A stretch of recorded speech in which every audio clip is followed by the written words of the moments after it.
Well, I am once again joined by my friend and colleague, Richard Dolan.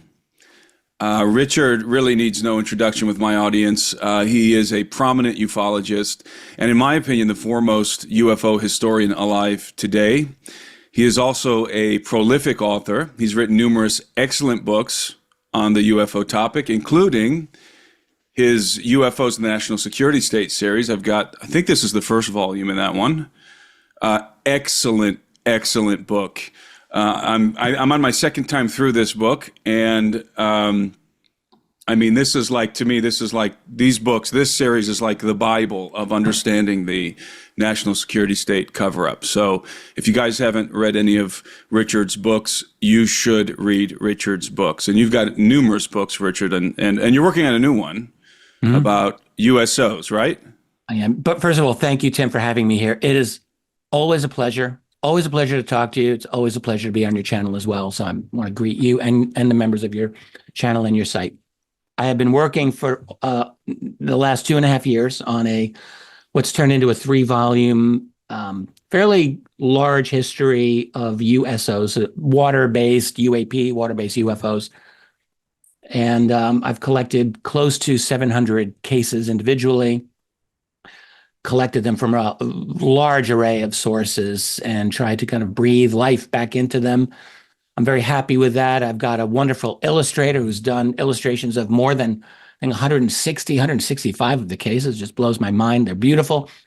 I've got a very extensive statistical analysis and breakdown of these cases, which took me about 6 months of the project to do.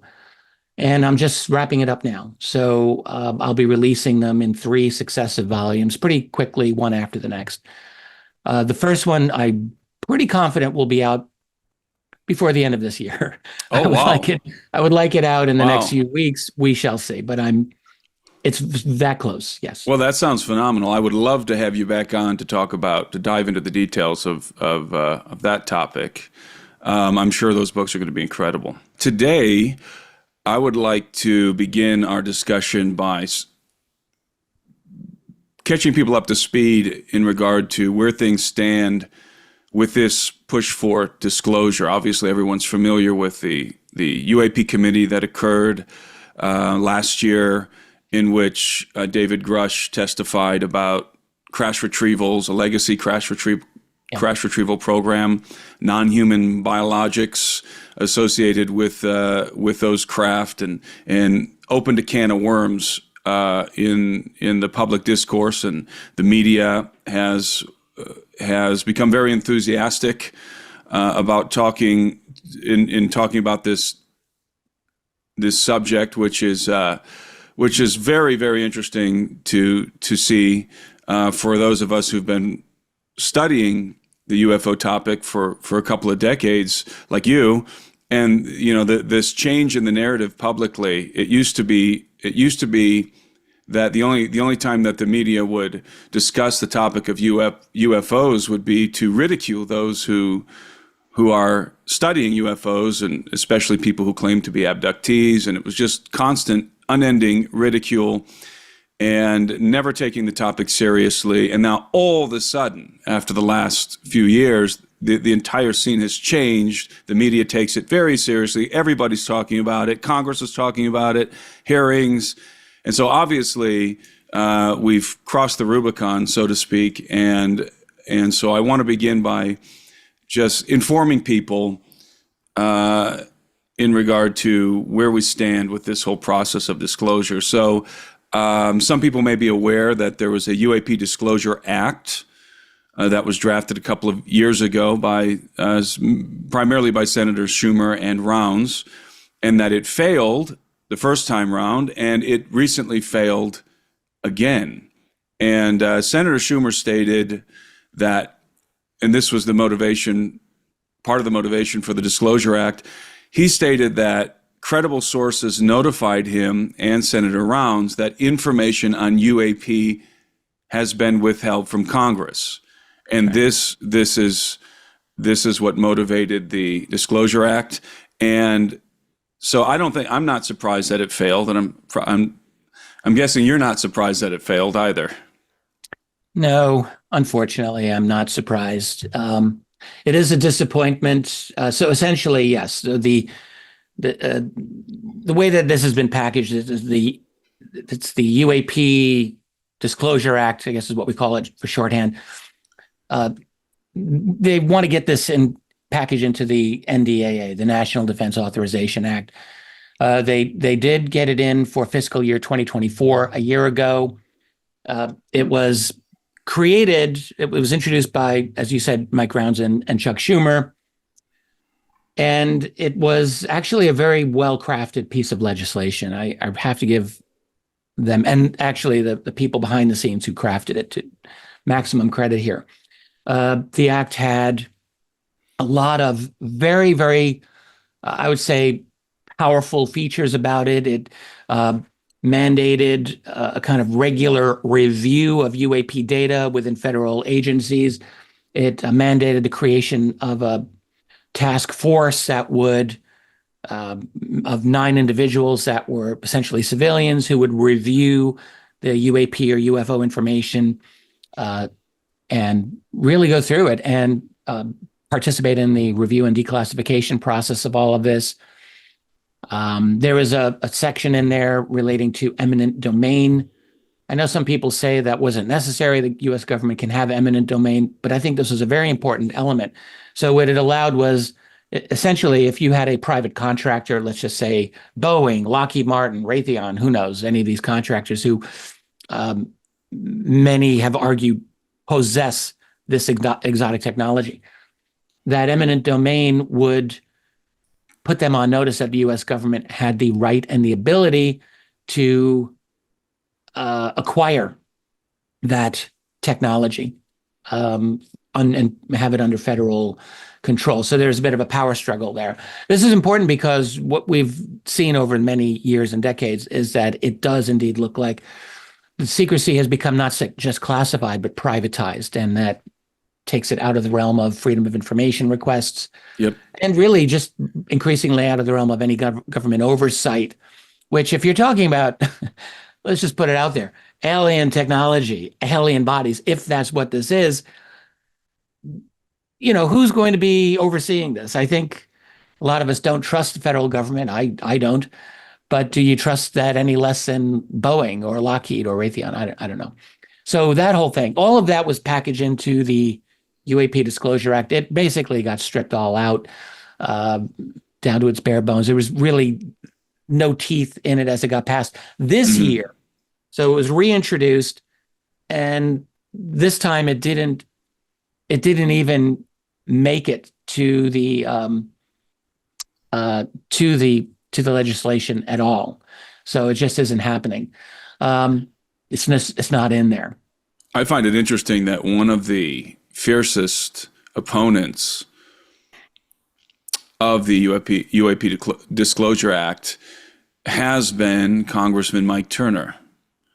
And he's, of course, the chairman of the House Intelligence Committee. And he also happens to be the congressman for the district in which Wright-Patterson Air Force Base is located. So, that's right. What I see there is that he's really getting a lot of direction from Wright-Patterson, or at least they're leaning on him to oppose this Disclosure Act for obvious reasons. Anybody who knows anything about the history of the UFO cover-up would know that Wright-Patterson Air Force Base is right at the center of it. I think, what we're seeing, honestly, is a power struggle and a kind of a covert war going on within the United States government structure. And that is reflected in Congress as well, but it goes well beyond Congress. So you've got what I have been calling a faction within the establishment.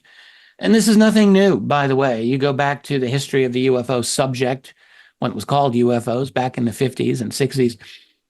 There have always been insiders within the military structure who have opposed the secrecy on this subject. It's always been the case, and have not agreed. It doesn't mean that they think everything should come out, but you go back 50, 60, even 70 years, and there were always individuals within the military and within even the intelligence community who believed that the public needed to know more than it was being told, and that there was something real going on. So this has been a struggle going on for a long time. And I think what we've seen since 2017 particularly is a kind of a breakthrough where a faction, and these are very establishment people. I mean, Christopher Mellon is very much an establishment guy. Luis Elizondo. Lou isn't super high level the way Chris Mellon has been, but he's in the military. He supports the nation. He's into national security and national defense. So they're establishment oriented, but they had their own attitude that some of this information did need to come out. Yeah. I think they hold those opinions genuinely. I don't think that there's some ulterior secret motive here. I mean, there may be motives that they're not saying, but I think they're genuinely interested in this. So they were able to get some videos declassified back in 2017. We've all seen them. They were able to get the information about the ATIP program out there. That is the Pentagon's then kind of quiet, we'll say secret program to study this phenomenon. We've now learned much more about that. Lou wrote a book where he writes all about it. So this is a faction that has been able to get some forward motion. Yeah. And they did it in a very smart and effective way so that, when you get journalists like Leslie Kean and Ralph Blumenthal for the New York Times on your side, and Leslie and Ralph, from what I have understood, really had to fight to get some of that information out there in the Times, but they succeeded. So then the dam broke to some extent. And now what we're looking at is reaction by the establishment, putting the toothpaste back into the tube, as one person said to me. But how do you do that? So this is now where we're at. So you still have establishment voices and establishment media that continue to throw as much cold water on this as possible. But there are others who are on the other side. And so that's kind of what we're seeing. And I think we're seeing this reflected in Congress as well. And you mentioned Mike Turner. Yes, he's in the district that's got right pat. He's obviously deeply connected. Compromised. We could say that, sure. I haven't met the man, but yeah, thanks, probably.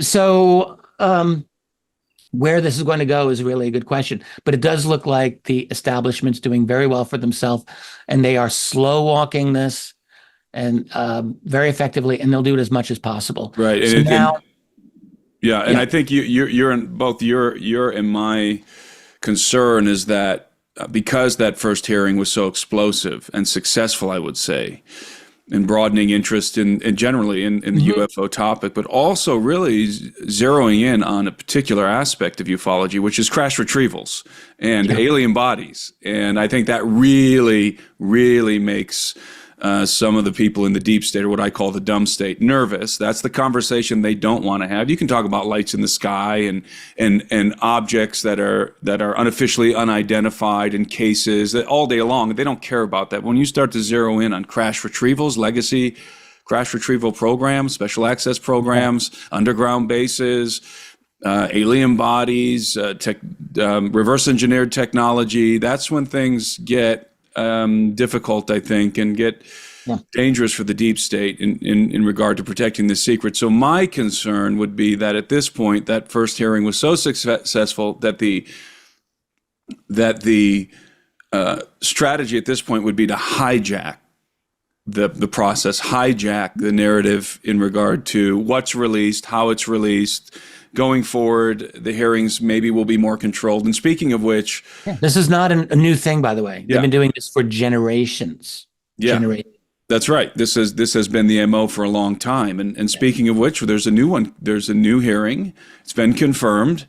Representative Nancy Mace is set to chair this new committee on the UAP and the question of UAP. And you and I both have... we both communicate with people in the government, and nobody really knows yet who her key witnesses are going to be, who's going to testify. So it's a big, I don't know either. Mystery. And I've been trying. I've got my feelers out. I've got some individuals that I speak with about this who do know a number of things. I can't get that out maybe they don't even know. I suspect they do, or they may know something, but this has been very closely held. That's true, which is understandable. Look, I mean, if you've got a potentially explosive number of witnesses, I think it would be in your interest to hold them back for as long as possible. Yeah. Yeah, definitely. Before the long knives come out against them, because there definitely will be that.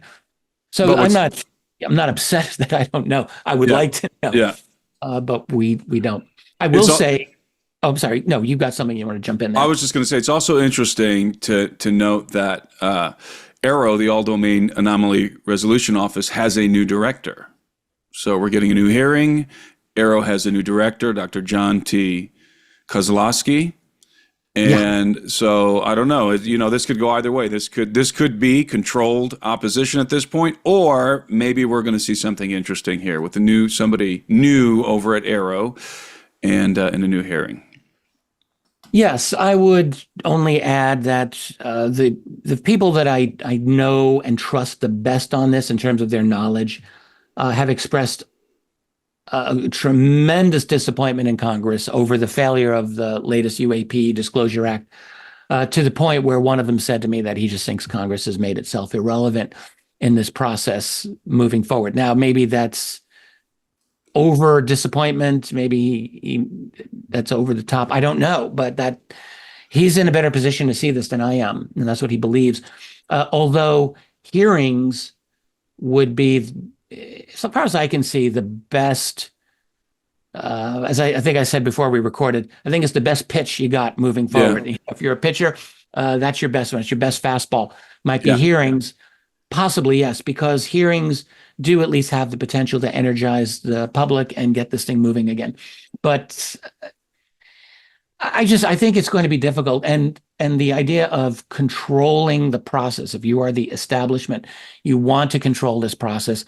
This has been done. It was done back in the 1960s when there was the United States was talking a lot about these flying saucers and UFOs back then. Congress got involved. There was supposed to be a scientific study sponsored by the United States Air Force. We look back and we can see that was a rigged game.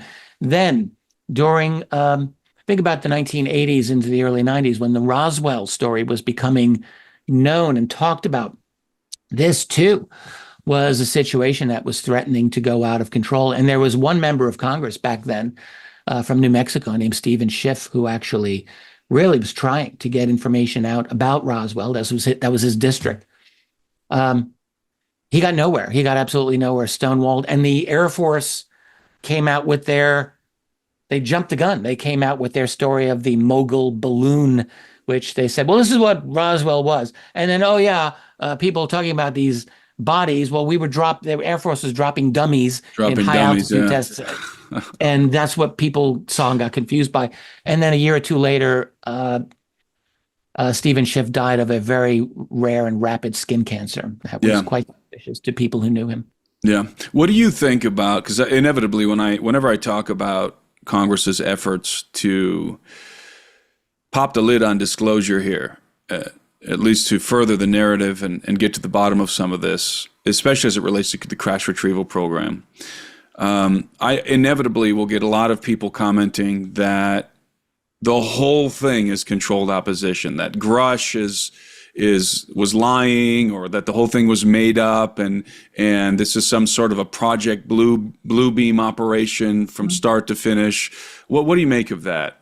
Yeah, I respectfully disagree with that position. By the way, I've studied the history of Project Blue Beam as much as anybody, maybe more than anybody. The whole genesis of that. I know the name of the man who lived in Quebec who came up with it and publicized it, and his whole story, and how it morphed from essentially a fake second coming of Jesus, which is how he originally. And for some reason, NASA was involved in that. Who knows why? And then when that didn't happen, that was all predicted for the year 2000. Mm-hmm. The man's name was Gilles Monas, by the way. Then that morphed into an ET invasion thing, and that was supposed to happen back in 2012. I watched the genesis of that. Look, there are conspiracies, and they go on all the time. I actually have done a lot of study of false flags. The United States is the king of false flags. Our government does that. Yes, absolutely. But then to go from that to say that everyone is controlled opposition, I think is a mistake. Go back throughout all of history. You go back to ancient Rome. Elites have always had factions that don't agree, from Caesar and Pompey to today. There's always been ruling elites. They try to circle the wagons and protect themselves, but there are always disagreements, particularly when you're running an empire, as they did in Rome and as we do today. Not everyone agrees. That is a reality. So I will say I've spoken with David Grush, and I've spoken with Lou Elizondo, and I've spoken with Christopher Mellon. I'm just giving my opinion. They are establishment people, no question. I personally disagree with much of their political opinions. Absolutely. But relating to the matter of UFOs, or now UAP, I do believe that they are legitimate. I think that their opinions are honestly held. What I'm always a bit unsettled by is when I hear members of Congress, or in fact, recently, even in the Canadian Parliament, it's the same thing, or within US military circles, the whole UFO UAP question is basically framed as, we need to protect our national security from foreign adversaries, and we need therefore to develop a greater national security apparatus so that we can identify these objects from those. No, that's not why I'm interested in this at all. Yeah. I'm interested in the fact that I'm a United States citizen, and I don't want to be spoon-fed BS by my establishment for the rest of my life. Exactly. And I do have the right to know this. This is important. It arguably is the most important covert political issue we've got in the world. So, so I've got my own disagreements with some of those individuals when it comes to politics or philosophy. Having said that, not everything is controlled opposition. Even they may be part of an establishment, but I think we're getting very sloppy when we just label everything as controlled opposition. And this goes for going back to the New York Times articles of 2017. So when that came out, was that planned by the secret keepers as a way to scare up the public to be afraid of aliens? I used to hear this a lot. Yeah, I think hear that's a lot too. Well, I think it's a very objectively and empirically wrong position. I mean, how much fear mongering? It's been 7 years now since that. You do not hear the establishment talking about the alien threat. They're not doing that. They'll talk about the Russian threat. They'll talk about the Chinese threat. They're not talking about an alien threat. You have Lou Elizondo once in a while saying, yeah, it's a national security threat. Is that the whole thing? You don't have any major media backing that up or supporting it. What you actually have is major media ignoring it. They're really not embracing this. So I'm deeply skeptical of that idea that all of this has come out as a part of a plan. I think the most accurate assessment that I can give is that, again, we're looking at factional disputes going on within the establishment. That's right. Those are coming out, and we're spilling out into the public realm. If you enjoy my analysis on these topics and would like to hear more from me, I invite you to join the Alberino Analysis members community, where you will gain access to my weekly private briefings, live stream Q&A sessions, behind-the-scenes updates on my current projects and expeditions, community features that facilitate interaction with myself and other members, early access to tickets for events I happen to be conducting, and a convenient mobile app to keep you notified and up to date on everything I publish. In addition to all this, annual subscribers will be treated to an advanced screening of 3 episodes in a TV series I've been working on for several years. These films alone are worth the price of admission. The Alberino Analysis members community is the best way to connect with me and support my work. If you would like to become a member, you can find a link to the subscription page in the description of this video, or visit thealberinoanalysis.com. I hope to see you in our community. Yeah, the media has had great interest in the topic of UFOs, but not running with any particular narrative. And recently, in recent years, I think people's brains, to some extent, got broken during the recent pandemic, the pandemic of recent years, and I think people are so distrustful of institutions, government institutions now, not just, and rightly so, right. rightly right so. Not just government institutions, but any kind of big corporations, the corporate structure. And my attitude is it's about time people start being very distrustful of all of this. However, I think that people's brains were broken in that it's hard for people to differentiate and parse reality from fiction at this point. Not just because something is associated with the United States government doesn't mean that automatically it is therefore controlled opposition. And that's. I'm going to go a little far. I'm going to go. I want to jump in here. So the United States military and intelligence community, and let's say big finance too, we'll throw them in, has had almost complete control over our major media, the highest establishment media. The pharmaceutical companies, no independence there. When you're talking about all of the legacy, New York Times, Washington Post, LA Times, any of the newspapers, anything that's on television, to the extent that people watch that, and big tech. We throw Facebook and Google in there. All of that is deeply controlled. Yeah. It's a machine. That is true. There was something called Operation Mockingbird that was exposed many years ago. CIA control over U.S. mainstream media back in the Cold War. Yeah, that's right. And Mockingbird officially has ended, but of course it hasn't ended. Of course it has not ended. It's obvious. But there is enough, there's enough freedom of discussion on the lower levels of the media.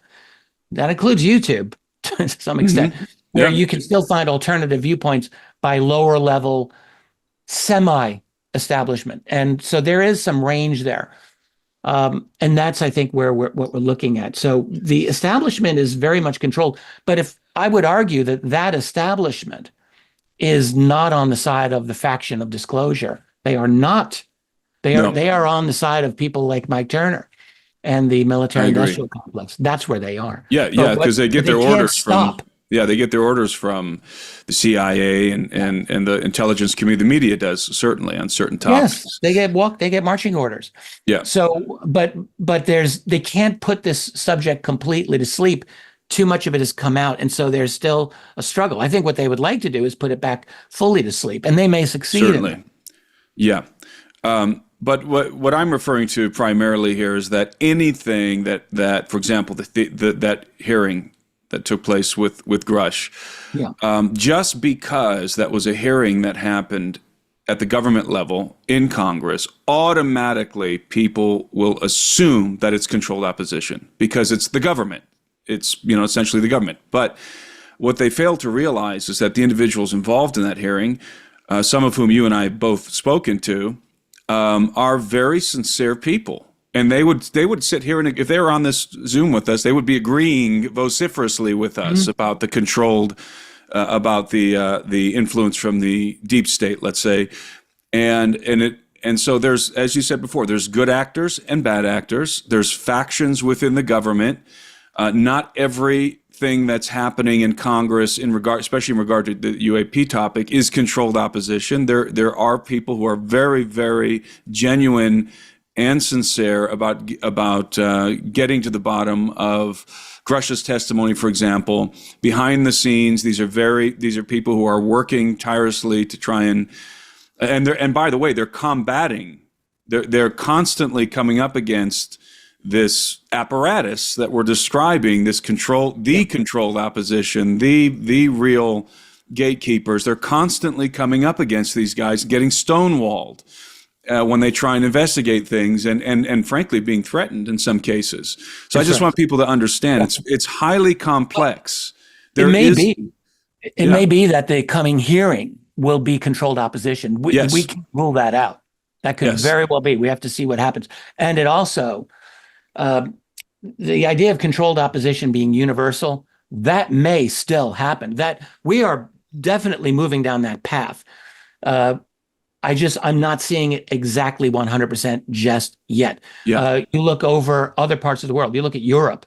There's practically no genuine opposition to anything over there. They've become, it might as well be China.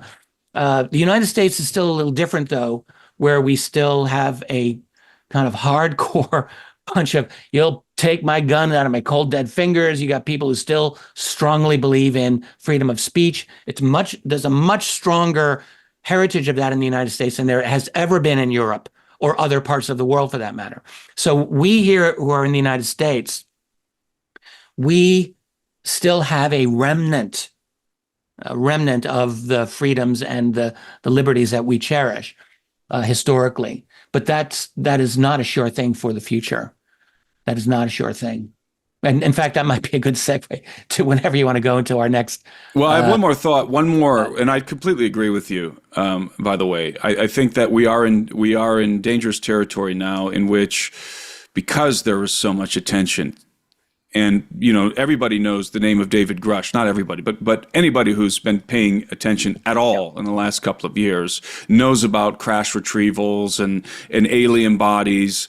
And like you said, that's the toothpaste that they would love to get back in the tube. I mean, that's not the topic of discussion that they want to be promulgated in the press and just by everyday people. So I absolutely agree with you, and we're in a danger zone right now where any good faith efforts happening in the government are in danger of being taken over and controlled, and really seeing a true controlled opposition coming forward. And that could happen, and maybe it won't. Maybe Nancy Mace's committee is going to be great, and there's going to be more explosive testimony. It's going to move the ball forward. Who knows at this point? But one more topic on one more point here on the UAP topic before we move into a completely different topic here. I was watching a video that you have on your YouTube channel, you published on your YouTube channel on Disclosure Day. You did. It was excellent video. Oh, thanks. Sort of a statement you made on Disclosure Day, and you made this particular statement in the video. You said UFOs are real, they're not ours, and they've been here for a while. Now, I'm so glad that you made that statement. It seems for many of us like a very obvious statement, but I guess I want to ask you, what do you make of, I'm going to be careful and be very diplomatic here. What do you make of certain popular UFO personalities who are insisting that for example, the Nimitz Tic Tac and many other such unidentified and unexplainable aerospace craft belong to elements of the United States government, and there's this prevailing narrative, it's getting a lot of play right now out there, that basically most of what we see is ours, that this is the aliens are the good guys, the government is, the human beings are the bad guys, and we have Tic Tac technology already in the let's say the military industrial complex has already developed Tic Tac level technology. What are your thoughts on that? Sure. Well, so you've got a lot of very good points here relating to the technology. The Nimitz encounter happened in 2004, and it involved, I mean, I'm sure most people have heard of it, but you've got FA-18 fighters vectoring it in, David Fravor, and he watches this thing take off, and it's gone at least 10,000 miles per hour, if not more. It's gone like that. So it's pretty amazing. And yes, there are people who say this is our black budget tech. If that's the case, then, we have declassified reports from the 1940s, that where we were able to track objects in the 1940s with sophisticated instrumentation, tracking them at exactly the same speeds or faster. So 9,000, 10,000 miles per hour and more. We know that this happened. So is that our black budget tech as well? And have we had now 75 plus 80 years of some black budget element within the United States government that is just playing games over airspace, testing our military, over and over and over again, because these types of encounters didn't just start in 2004. They were back in the 1990s. They were in the 1980s, the 70s and 60s and 50s and 40s, and also earlier than that. I like to point out, on one occasion, I spent a few days in the Canadian National Archives up in Ottawa. And up there, the Canadian government used to receive UFO reports from the public. You can read those reports, you go in there, which I did. I read so many really interesting reports from the public. One was from this nice elderly Canadian man, perfect handwriting. He's writing in the early 1980s about an experience he had in 1936 when he was employed by the Canadian government to fly in one of these little cool pontoon aircraft in the north parts of Canada where nobody lives and nobody can live, where there's infinite amounts of water and lakes, doing aerial mapping for the Canadian government, which they needed to do. And he was 25 years old. Cool job, by the way. And he said, yeah, so on one occasion, I'm up at this one lake. He named it. I gasped when I looked it up. It's so remote. He said, I'm doing a check on my aircraft.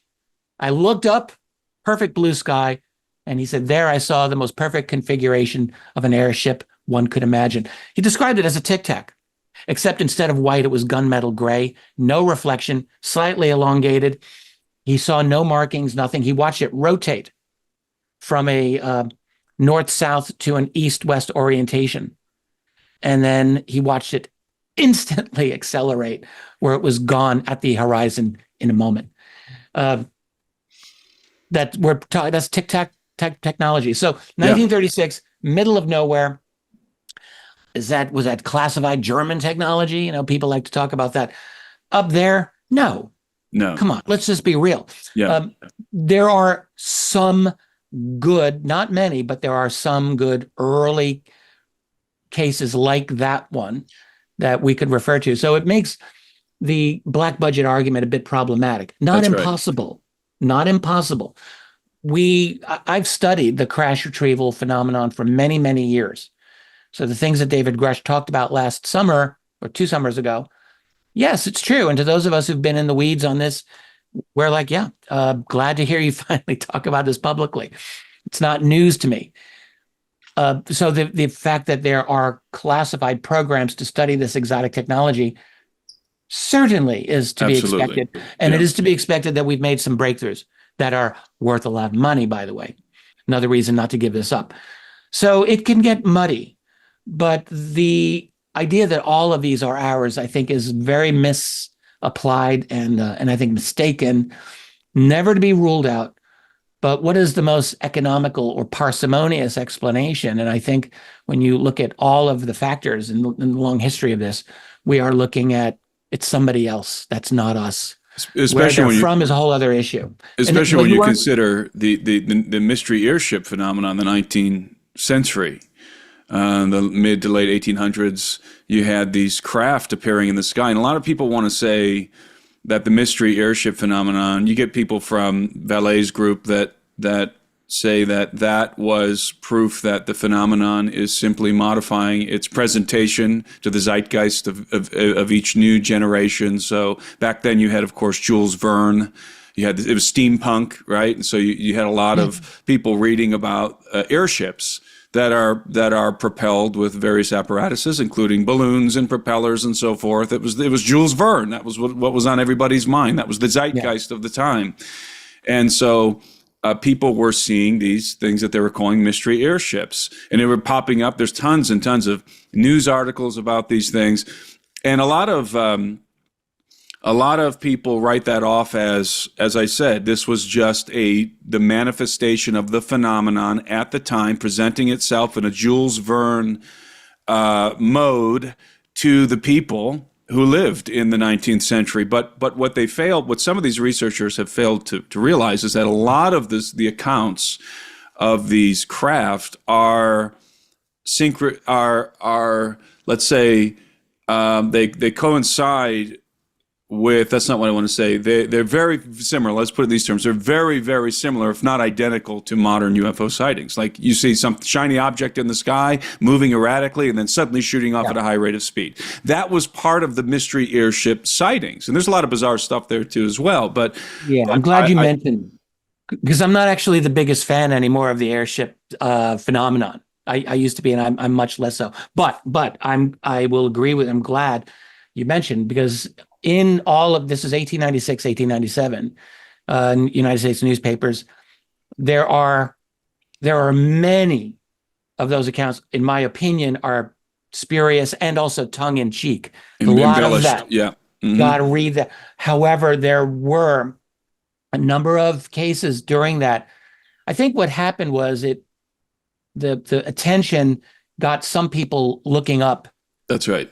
And seeing a few things. So there was one in Chicago in April of 1897 where it was reported what people saw was really a not very well defined aerial object that had a bright light. I like that one a little bit better because it's not as well defined. Right. There are a number of cases that I think I've ceased to believe in. But let me just say, there are a number of excellent, and I mean really excellent 19th century UFO sightings that have been reported that are there, that are puzzling. So I don't want to throw all of that out. Yeah. And obviously the papers back then were embellishing everything. Yeah, exactly. They was highly competitive, and it wasn't, it wasn't a whole lot of scientific scrutiny going on and what's being reported. No, and they were having fun. Mark Twain, that's right, one of my favorite writers of all time, got his start writing humorous, cockamamie stories that he was just making stuff up, but he was funny. He's Mark Twain. He was a genius. And there was this competition in journalism during the 19th century. That's right. Just to sell papers, trying to make money, and it wasn't all about fact. To be entertaining. It was a form of entertainment for people back then. You have to keep that in mind. I think it's important to keep that in mind as well for my audience, for people who read accounts of the bodies and bones of giants being discovered all over America. Although I absolutely do believe that was happening. Understand there was a lot of embellishment going on in the newspapers, but there are some synchronistic elements, I think, in the mystery airship phenomenon that are the same. That point to the same phenomenon, the modern UFO phenomenon. So I think that at the very least, there's hints of the very same phenomenon happening as early as the late 19th century. I think I can say that with a degree of confidence. And the reason why I bring that up is because if that's the case, if people are seeing flying saucers, for example, traversing the sky at incredible rates of speed at the turn of the 20th century, let's say, then we know 100% for sure, we know that some of these craft have nothing to do with us. That's the point. That's way before any kind of Nazi experimental craft, anything like that. This was way back at the dawn of aeronautics. The Wright brothers and so forth. So I think that's an important point. If any of those accounts are true, then you can know for certain that some of this phenomenon is non-human. Oh yeah, no, I think there's no question. And there, in my USO study, which the first volume will be released very soon, the earliest case that I opted to include is from 1717 off the coast of Martinique in the Caribbean. It's a pretty good case, not the best, but not bad. There's one or two from the 18th century. There's quite a few from the 19th century, that is the 1800s, that are, I would just say, persuasive to me. And they're very interesting. So I think there's a very strong case to be made that we've been watched, monitored, mostly, I think, historically at a kind of lower level observation. Mm-hmm. I think that started to change once it became evident that our species developed science during the 19th and then 20th century, and then particularly the Second World War, where the phenomenon really explodes in terms of its numbers. And it's not just that we became better at looking. We did, yes, but there's just more of them. People in the earlier centuries were smart. They had the ability to look up at the sky. They were not seeing enough to make this a part of the public consciousness back then. Yeah. There were little bits and furtive pieces here and there, but it really becomes a big thing when it becomes a big thing. That's what I argue, and that's 20th century. And for obvious reasons, because yeah, we split the atom, but we also developed computers. We developed all other kinds of technology. We're jumping into their world. We're jumping into that's their a good way world. to put it. They know it, and they are watching this very carefully. All right. Well, let's switch gears, and we're going to talk about a completely different topic here. That I was actually, this is what really spurred the thought that I want to talk to Richard Dolan about this. I was watching the other day the unveiling of the Tesla Optimus robots by Elon Musk. I'm sure most people are aware of this at this point, that Elon the other day revealed, on October the 10th, actually revealed the Optimus Gen 3 Tesla robot. And it's been all over social media. Everybody's seen these very, very human-like robots interacting. So one snowboarding.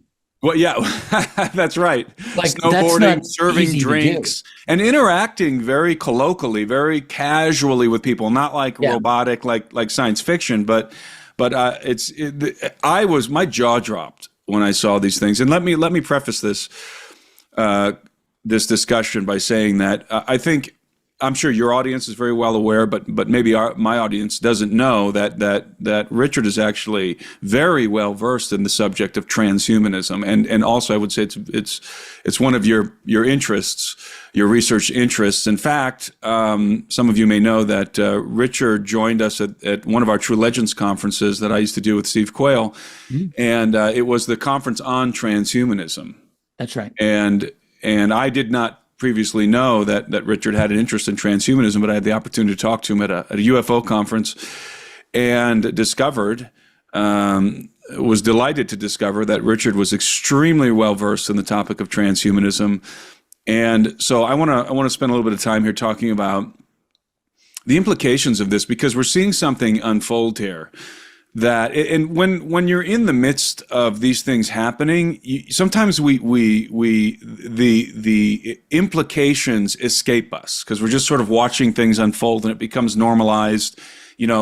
Maybe 10 years ago, the thought of these human-like robots interacting effortlessly with human beings and their movements and everything, which is just absolutely mind-blowing to me. Maybe 10 years ago, we'd have thought, wow, that would be really crazy if that happened. Now it's happened. And it's just sort of blasé, it's mundane, it's integrated into our culture. But it really is profound. It is profound, especially when you consider that this level of robotics is being developed simultaneously with advanced artificial intelligence. That's right. And the AI is already being combined with the robotics, which is obviously that's the natural progression of this. And both the robotics, as advanced as it is now, and let's not forget, Tesla has their robots, but let's not forget about Boston Dynamics, who's a defense contractor working with the Department of Defense and DARPA, the Defense Advanced Research Projects Agency, who have been for decades working on extremely advanced robotics for war applications and other things as well, but also, to fight that are at some point in time going to be deployed on battlefields of the future. Very, very realistic robots. It's happening now.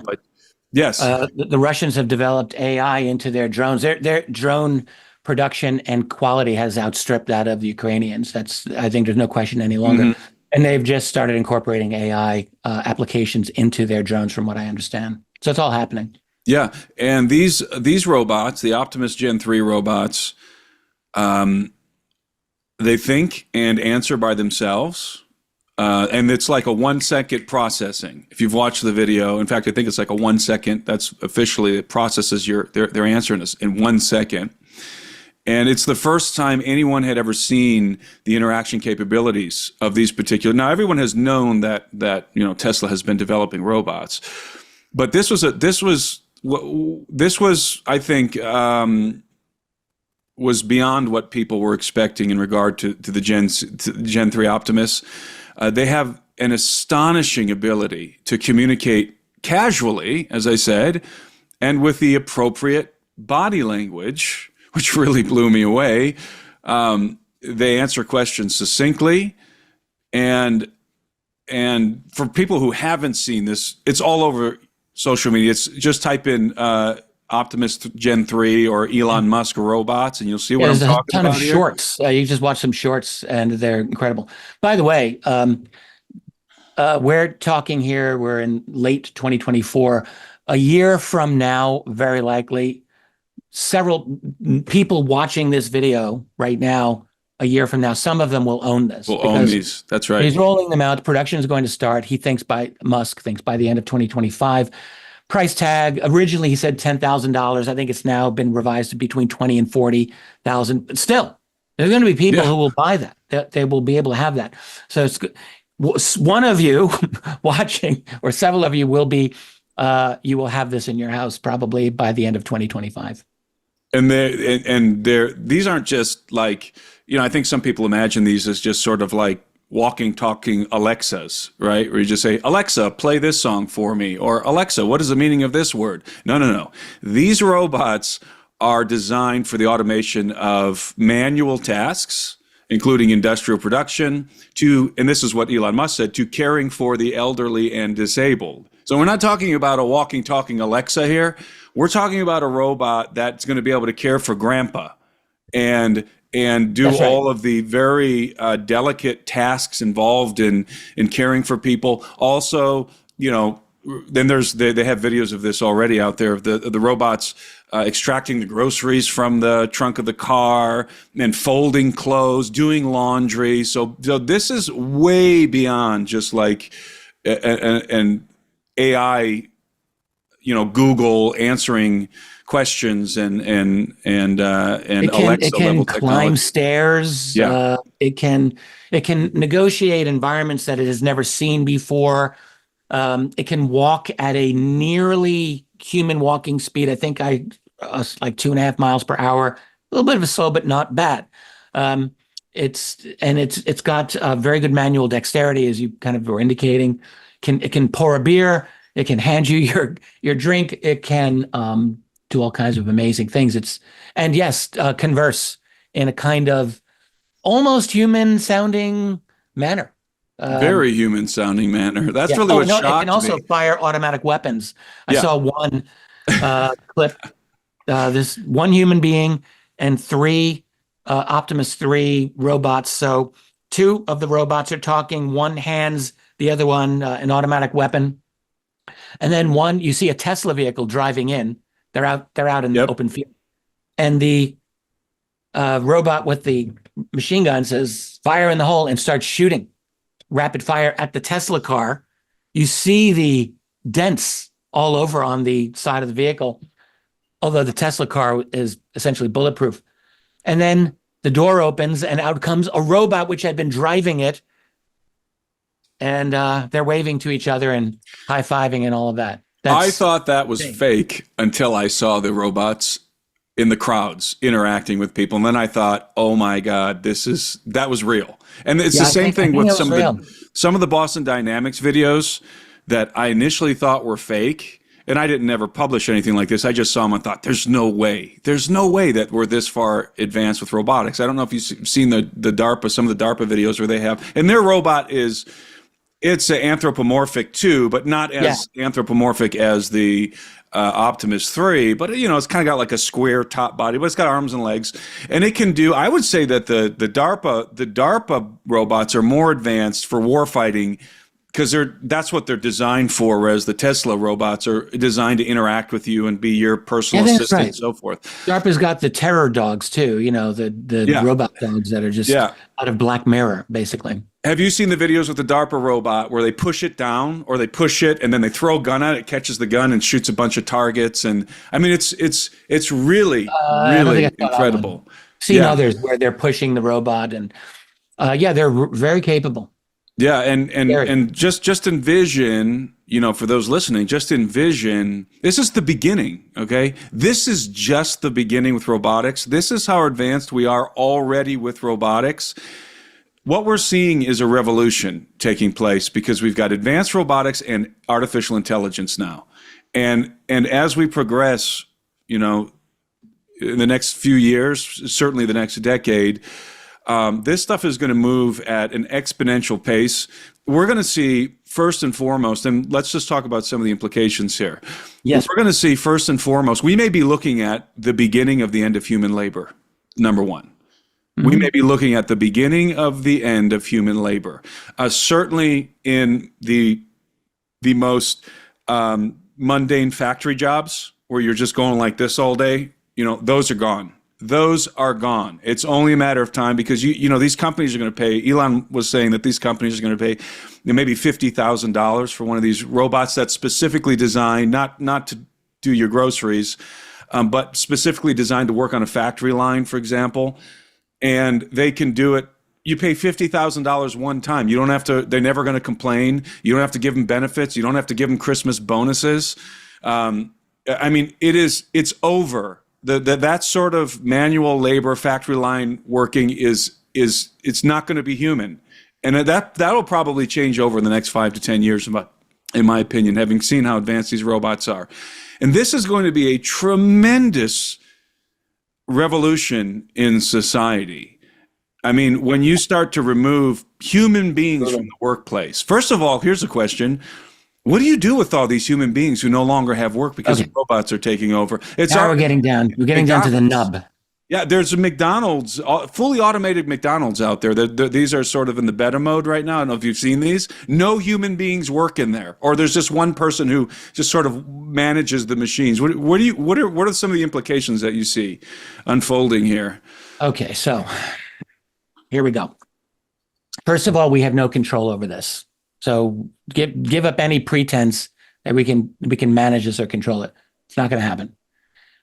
We, as I like to say, we serve the system. The system doesn't serve us. And the system that we are serving is this increasingly rationalized, technocratized, digitized system, which is very powerful. And nations, corporations, and individuals are all addicted to it in different ways. And we all use this to compete. And so the system, it's an ongoing system that will create ever greater efficiency within itself. It has nothing to do with benefit for individual people. That's irrelevant. People, we're hanging on to this so that we can survive. And this is how we've been since we've discovered fire or tools, to be honest with you. Once you discover fire, you have to maintain that. You can't go back to your pre-fire lifestyle because you would actually die. Once you start creating tools to construct shelters, you must continue to do that. And you organize your entire society based on that so that you can keep doing that. Once you discover bronze, 3,500 years ago, whatever, you must now have trade networks established. You must have entire societies established so that you continue to have bronze, because if you don't, those people over there are going to come over and kill you with their bronze weapons. And so this is how it has always been. We cannot help but do otherwise. Now we're up to AI and robotics and all of that entails. And it's no different. 30 years ago, there was a man named Bill Joy who co-founded Sun Microsystems, early 1990s, and he's saying, people, we need to stop with this development of AI. I remember back then, and all of his colleagues were like, are you on drugs? How's that going to happen? And everyone knew it was impossible. It is impossible. So we're on this train, the crazy train, and it's taking us. You cannot get off. So, and what you're describing, if I could just interject for a moment, what you're describing is actually called the technological imperative, or the inevitability thesis, which states that once a useful technology is introduced into society, what follows is the inevitable development of that technology to its maximum utility. Always, in every case. So go ahead. Absolutely. Absolutely true. Absolutely true. So we have no control because look, think about AI. Every once in a while you hear folks like Elon Musk, and I think, he's sincere here, and others who will say, we need to manage this so that it's peacefully developed. Yeah, that's great in La La Land. Yeah. But you've got the United States, you've got China, you've got Russia, you've got India, right. You've got the EU, you've got all of these entities They are going to compete and militarize this. You've got corporations. Everyone's trying to get their edge, and they are never going to stop. You've got criminal groups. Let's not forget them. You've got individuals. Let's do transhumanism for a second. I have a lot more to say on this, but you have people who want the smartest baby, the healthiest baby. So they're going to go into genetic modification. They're going to be like, I have to do this because if I don't, my neighbor will have a smarter child than mine. And so this is not going to stop. Now, jobs. Let's talk about that first. You are right in what you're saying. There are all kinds of macroeconomic estimates that will say, we're going to lose 50% of all the jobs by, 2030, 2035, 5 to 10 years from now. And there's others who say, well, it'll create new jobs. Okay, yes, it will probably create new jobs. But the problem is, first of all, what's going to happen faster? What do you think? I think we all know there are many, many people out there. There's not going to be anything for them. We've got 8 billion people on this planet. What's going to happen is this. We all know there's a demographic crisis worldwide. South Korea, I think 1.1 children per woman, something like that. They're tanking. Most of East Asia, all of Europe is this way.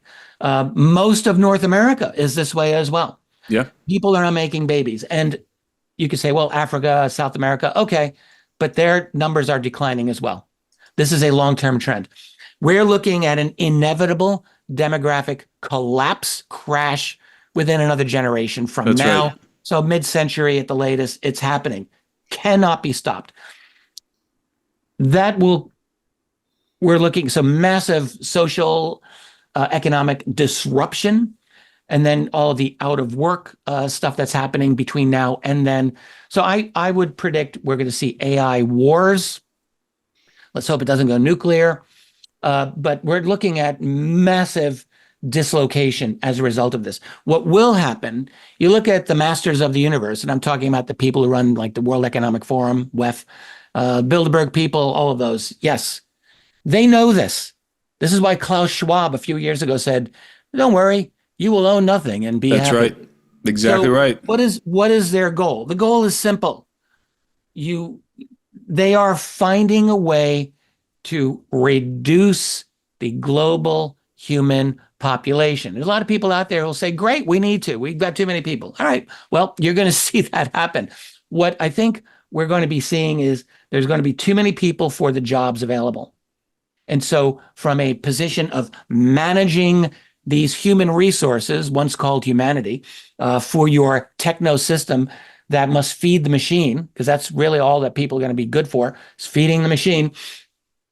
It's like, oh, okay, we don't need as many people now.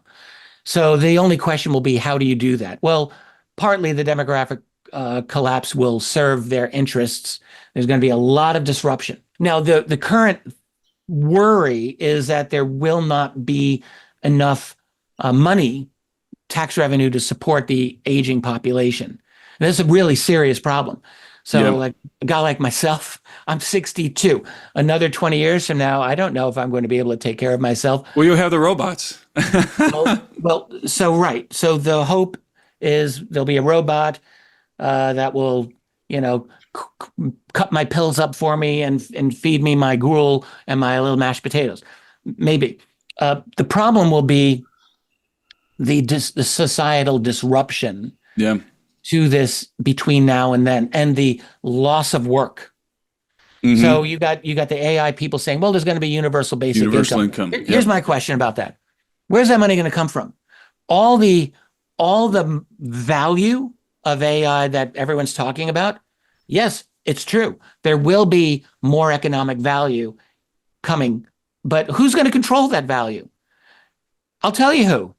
We already know. Microsoft, which owns most of OpenAI, all of the big tech, Google, Facebook, probably anyone who's well positioned to own the AI technologies, they're going to do great. So there's going to be a battle here between centralized governments and those private economic entities, because I guarantee you they're going to want to take their money. And will they be able to? there's going to be a delay there. They're not going to be able to take that money right away. This is going to be a protracted struggle, and it's not going to be resolved within the next 10 years. I'm confident to say that. Meanwhile, you're going to have all of this dislocation. Mm-hmm. Who's going to pay for the UBI? Where's that coming from? You have people in this society who think, oh yeah, the money's free. We'll just print it up. Well, that's the curse of being an American in the second half of the 20th century, where you believed that you could just have a free ride forever. It's going to be our undoing. The money isn't free. You can't just print it up and give it out to people. That's not how it works. So there's going to be a real problem here. And with the economic dislocation, you can be sure, political dislocation, political unrest. I mean, we're looking at a 20-year nightmare. Now, at the end of, let's say, the AI wars, if that does happen, let's say by 2050, mid-century, population is going to be on the downturn. Maybe things will settle out. There'll be enough robots to, who the hell knows, like, to take care of things. I think the goal is for a small, relatively small, privileged elite who, of course, want to live like gods. They want to live forever. They want to live like how the super rich always want to live. They want to live without law, without worry, without restrictions on what they want to do, as the ultra wealthy have always wanted to do. That's what they do. So this is their vision. And they don't need the little people like us any longer to do the manual labor, because they have the AI, they have the algorithms, and they'll have the robots. And so there's no point to having all of these people, and they will be able to control, because we're not talking just about transhumanism. We're talking about a totalitarian digital system of complete control. Technocracy, yeah. People with their phones. The new generations of phones are going to be able to track every single thing you do. There is no more privacy. That's gone. And everything that you do and type and look at on your phone, that's going to go somewhere. Mm-hmm. Every conversation you have is going to go somewhere. And eventually, even your thoughts. Yes, with brain-computer interface. Will be discerned, yeah. I've said many times that we are on the brink of a new technological revolution that is going to change society more dramatically than did all the previous revolutions combined. And there's generally, when people think about the development of civilization and technology, transformative technology, it's usually divided into 4 ages. The first age is the agrarian age, in which we saw the development of the plow, the mill, large cities, etc. The second age is called the industrial age. This was the age of the steam engine, the automobile, the factory machinery that allowed for the industrial level production of goods. And then what we just came through, and maybe we're on I would say we've probably already passed through this third age, which is called the information age. And this was the birth of the internet, the computer, the internet, smartphones. And I would say we're transitioning right now into what's called the fourth industrial revolution, or the hybrid age. And we're witnessing this transformation right now. And this is an age in which we are going to see dramatic developments in technologies related to genetics, robotics, artificial intelligence, nanotechnology, etc. And the reason why they call this the hybrid age, technologists refer to this as the hybrid age, is because this is the age in which these technologies are going to hybridize, are going to be combined to basically to transform not only human society, but human biology. And you see, the first 3 technological revolutions fomented societal transformation. As I said, dramatic societal transformation. The hybrid age, the period of time that I think we're transitioning into right now, is going to the fourth industrial revolution, so to speak. This is what Klaus Schwab calls it. this technological revolution is going to foment a dramatic biological transformation. And I think that this is where we're headed, because you take the robotics, the artificial intelligence. This robotics and artificial intelligence is what everybody's sort of focused on right now, because these are the technologies that are on the forefront, that are in the public eye. But what I think people don't realize is that advances in genetics, in genetic technologies, and in nanotechnologies, and the kind of technologies that are going to go inside of our bodies are also apace with the robotics and artificial intelligence. So before long, we're going to be living in a world in which you have exceedingly advanced robotics, much more advanced than the Optimus 3 robot. In, let's say, 10 years down the road, a decade down the road, they're going to be integrated into society. Obviously, as we were saying, that they're going to replace workers at the industrial level first, and then slowly you're going to see robotics replacing restaurant waiters and waitresses in restaurants, going to replace all the fast food chains. You won't hardly be interacting with any humans, if at all, in the supermarket. I mean, we're already headed in that direction very, very quickly. And ultimately, we will be living in a world where robots, in my opinion, are probably going to start to replace some of the police force as well eventually. And at the same time, we're going to have genetic technologies that are going to start hitting the market. And we saw the very beginning of this. The very beginning of this was actually with, this is on YouTube, so let's be careful, with a particular product, particular pharmaceutical product that came out a couple of years ago, which represents a new kind of technology that integrates messenger RNA into your system and does very interesting things. We'll leave it at that.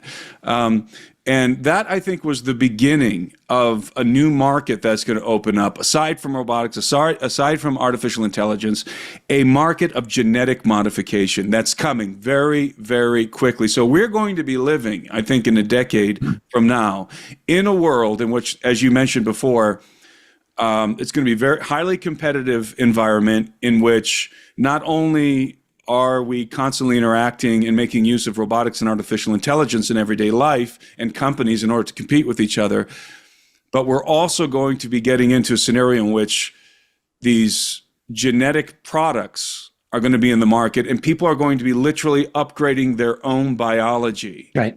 And, That's right. And so Musk is at the center of this, of course, with Neuralink. And there are advances that are being made in Neuralink that have been made public recently, that I forget that individual's name, who he's the first human subject where they implanted the Neuralink into his brain, and he's now I think he's a quadriplegic. He's now playing video games and controlling the computer with his brain, not using any kind of movements. He's literally controlling things with his brain. That's the very beginning of a technology that in the future is going to become available to the general public. And I've often said this, that in the future, and I would say probably in the near future, again, maybe a decade down the road, many human beings are no longer going to be surfing the internet with their fingers clicking on a mouse. Rather, they're going to be engaging with the internet and artificial intelligence through their brains in almost a telepathic way. So people, and then add into this equation the nanotechnology that's being developed right now. In the medical field, there's nanotechnologies that are being developed that are going to ultimately be inserted into the human body, that are going to patrol our vascular highways, and are going to be fighting cancer, and are going to be getting rid of pathogens. All of that is being developed right now. All of that is being developed, and it's all moving at the same breakneck speed. It's all being developed. It's all moving it's all, the trajectory is exponential. Mm-hmm. And I don't think people realize what this means and where we are on the timeline of history. And one more thought, and what you were just saying about the a situation in which we have the population is plummeting, because most people think, oh, the population is growing and growing and growing and we're going to have too many people. No, it's the opposite. And I'll reference Musk again here. Musk is one of the only ones out there saying, no, we have a population collapse that we're going to be facing. And this is the real problem that we're going to be facing, is the birth rates are plummeting, but not just the birth rates. I don't know if you've seen this, but I'm trying to remember the lady's name. There's a epidemiologist who published a book called Countdown. I can't remember what the rest of the title is, but she published a book a couple of years ago in which she predicts that the sperm count, the sperm count of male Homo sapiens across the planet is going to be 0 by 2025. 0. Well, we are in a crisis right now where we're heading for a future in which the human species is reproductively inviable, and at the same time as we're heading for this apocalyptic future in which human beings can't reproduce anymore, we just so happen to be developing artificial wombs. I mean, that's right. Is any of this coincidental? I think not. I think that I 100% agree with you that there is let's say the globalist elite are envisioning a future in which the human population is very small. You know, the Georgia Guidestones, I think, said, the ones that got blown up a couple years ago, I think said 500 million. Is that right? Yeah, 500 million people. And it's not because they care about the planet. It's all about control. They don't need us anymore. And this is the point of in the Industrial Revolution. The last big revolution was the Industrial Revolution. And that revolution required a lot of human assets to work. It was yes, there was technology, machinery, steam engines, but none of that could operate on its own. It required an influx, a massive influx of human beings into the workforce. In fact, this was the age when little kids, 14-year-olds and 13-year-olds were working 12 hours a day in factories, right? Because they're on the production line, and it was just so much industry, so much production, and we didn't have enough human bodies to be working in the workforce to suffice for all this new production of products. The opposite is now the case. This is a revolution.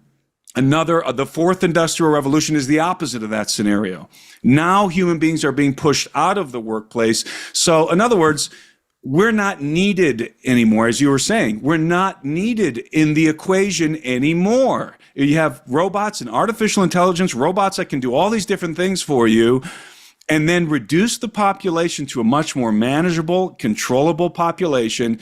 This is really a dystopian future that we're headed for. And yes, guys like Elon Musk are trying to say, well, we need to control this, because if we don't control it, somebody else is going to control it. That's part of what he says. And the other thing is, if we don't get in front of this, then AI is going to run away, and we're going to end up losing control of artificial intelligence. That's why that's why Musk wants Neuralink, so that human beings can compete with artificial intelligence, right?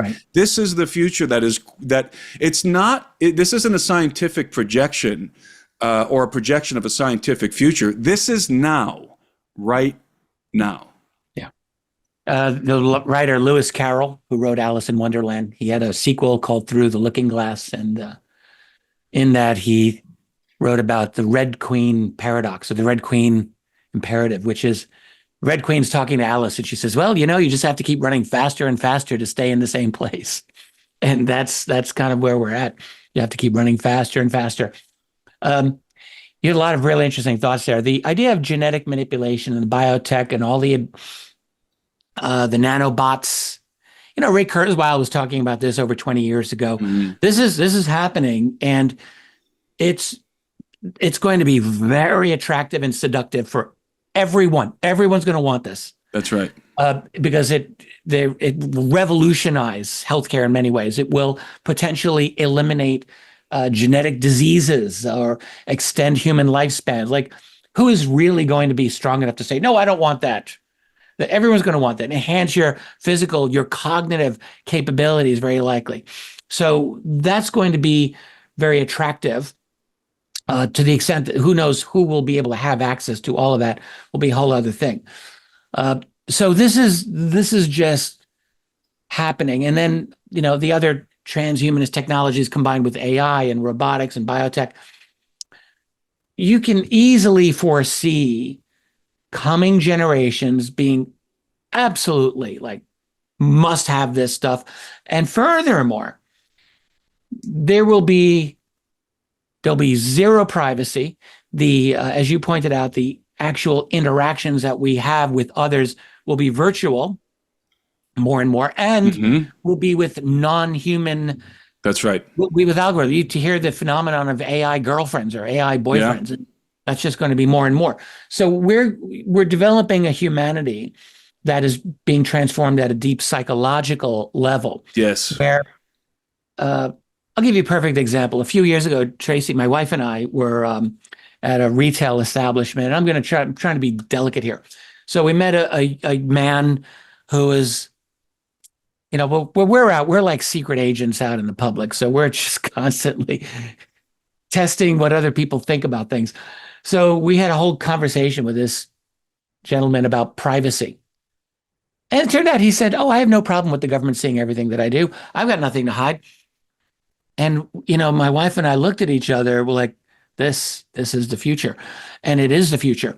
People in the next generation, the coming generation, not only will they be fine with being surveilled 24/7, they will probably want it.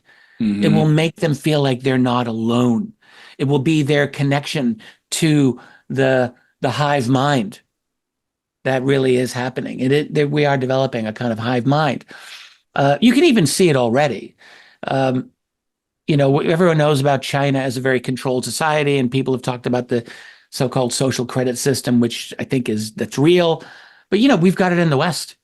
There's some resistance in the U.S., although not as much as I'd like to see. There seems to be almost no resistance in Europe. Europe has gone completely over.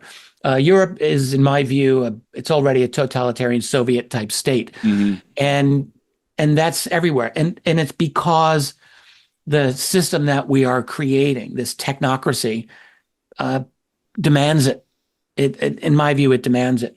So this is what we're looking at. And what will people be doing in the future? They got their universal income. They're no longer needed in the workplace. If governments can actually find a way. Well, if they reduce the population to 500 million, that's one of the ways. Yeah, 500 billion, hopefully. Not 500 million, my God. Then we're all gone. So they'll have to find a way to, maybe treat it like Norway's sovereign fund where they get all their oil money and they can take care of the population. But then you think about what's life then?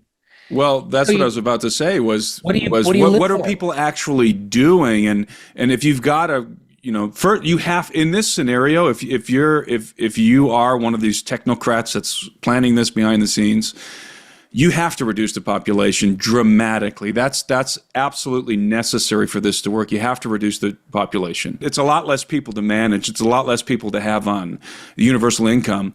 And like, what are these people going to be doing? If you take away their vocations and they're not out there in the workplace, and okay, maybe entertainment, watching a lot of Netflix or whatever, but I think there's another element here that's going to be plugged into this equation, and that is virtual reality. Totally. People will be living in virtual worlds. They'll be sitting there with these devices, and the devices are getting smaller and smaller and smaller, by the way. Eventually it's going to be like a pair of sunglasses, I think, or maybe even contacts, right? And people will be engaging with this new virtual space. This is where they're going to be living much of their lives. And this, what triggered this thought was when you talked about this person who you interacted with, who had no problem with all of his privacy being taken away. Well, these are the same kind of people who are more than happy to spend a lot of their lives in the virtual world already. That's right. We're old-fashioned human beings who still like to go out and do things in the real world. That's going to become it's going to become more and more normalized for people to spend large quantities of their lives in the virtual world. And this is sort of like the pacifier, I think, that's going to be stuck in people's mouths. We got to be careful, because if 50 plus years from now, anyone in that future is listening to this conversation, they're going to be looking at us thinking, oh, how quaint. Those people worried about their loss of privacy and all. Like this, I don't think this would resonate with future generations. No.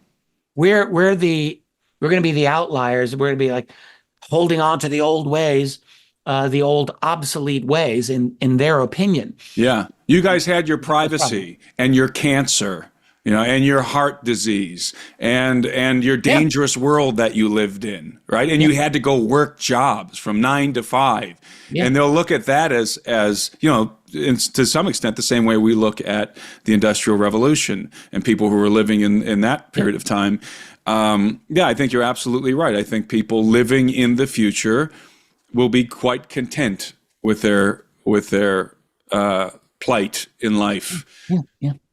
But anyway, this is all very fascinating to me, and it's just amazing that we're here. It really is. Sometimes I just have to stop and think about what's actually unfolding right now, because even from the transhumanism conference that you attended years ago, I don't even remember, it was 2018, something like that. I don't even remember. Something like 2018. Yeah, even from that point to where we are now in 2024, about to be 2025, the amount of progression that has happened in all of these fields, again, genetics, robotics, artificial intelligence, nanotechnology, the Neuralink stuff, it's just mind-blowing how much progression, how much progress has been made just since we were on that stage in 2018 talking about, the beginning of these things. And now we're here. We're looking at the robots. We're looking at the Neuralink in a human subject.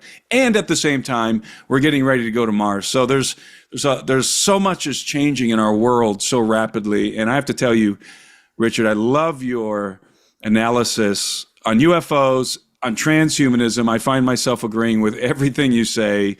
And thank you so much for participating in this discussion with me.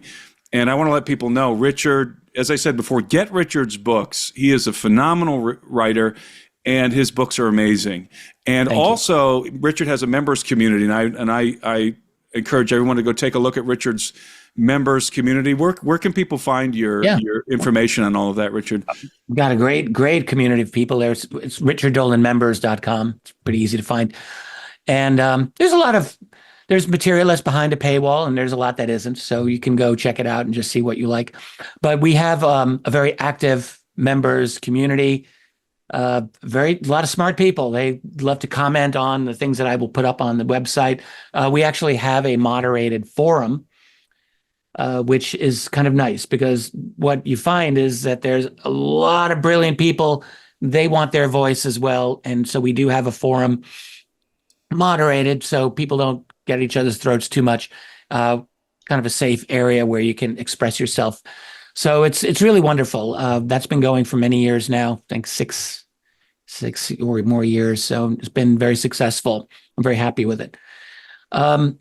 There's so much more to talk about with this, Tim, and I know we're running out of time, but at some point we really want to get into psychological and, let us say, spiritual or higher purpose elements of this world we are moving into, because it is transforming the human being at the core level. And I guess the last thing I would just say is, as this technology advances, and maybe we'll potentially provide certain solutions to some of our challenges, I think you're going to find people really struggling to find meaning and purpose in their lives. Traditional sources of meaning, we'll talk about spirituality, religion, cultural traditions, I think are going to be very strongly challenged by this, and the scientific changes and the changing societal, psychological norms that we'll have with it.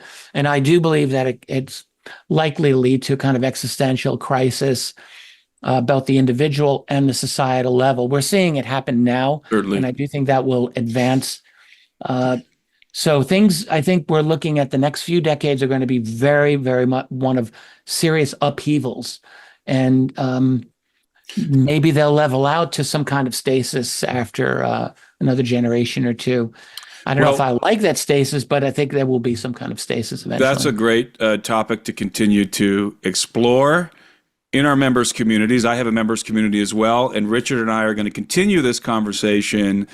We've got some more things we want to talk about, but we're going to do this in our members' community. So if you want to see the rest of this video, you can either go sign up for Richard's members community or sign up for my members community at the alberinoanalysis.com. And you can see the rest of this conversation over there. So this will be it for the YouTube portion. Thanks, Richard, for joining me, and thanks, everybody, for tuning in and watching this discussion. Thank you.